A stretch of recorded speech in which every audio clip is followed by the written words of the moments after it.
दोस्तों, एक बार की बात है जब भगवान बुद्ध अपने शिष्यों के साथ पुष्पनगर में रुके हुए थे।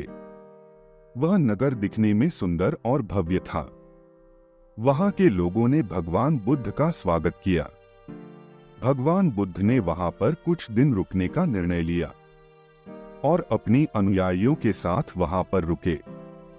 वहां के लोग रोज भगवान बुद्ध से पर वचन सुनने के लिए इकट्ठे हो जाया करते थे।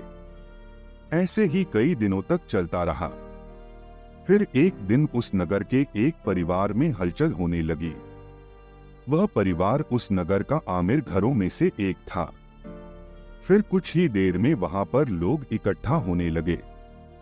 लोग वहां पर पहुंचकर देखें कि एक पिता अपने बच्चे को बहुत बुरी तरह से पिट रहा था। किसी व्यक्ति को इतना हिम्मत नहीं हो रहा था कि कोई उसके पिता से पूछ सके कि क्यों इतने बेरहमी से अपने बेटे को पिट रहे हो। कुछ देर बाद वहां पर भगवान बुद्ध पहुंच गए और उस पिता से पूछा, आप अपने बेटे को क्यों पिट रहे हैं? तब उसके पिता ने बताया, इसने घोर अपराध किया है।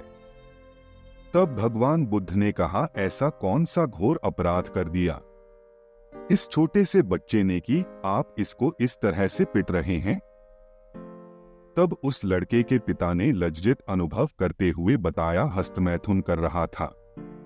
तब भगवान बुद्ध ने कहा, आप कल सुबह मेरे पास अपने बेटे को लेकर प्रवर्तन के समय आ जाइएगा। सुबह हुई तब सभी लोग इंतजार कर रहे थे कि भगवान बुद्ध आखिर क्या करेंगे। जब प्रवचन का समय हुआ तो वह लड़का और उसके पिता दोनों ही भगवान बुद्ध के पास जाने के लिए निकल गए।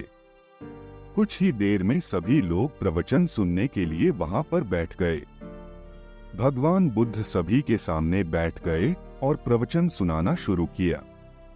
फिर उन्होंने बोला कि आज हम यौन दुराचार से कैसे बचें, इस पर प्रकाश डालेंगे। फिर उन्होंने कहा, साधारण व्यक्ति जो घर गृहस्थी करता हो वह इन सब से नहीं बच पाता है। अगर आप लोग अपनी वासनाओं को अपने वश में करना चाहते हैं तो आपको आज तंगी की मार्ग पर ही चलना पड़ेगा। इसमें आपको उन सभी चीजों का बहिष्कार करना होगा जो आपको ब्रह्मचर्य मार्ग पर चलने से रोकेगा।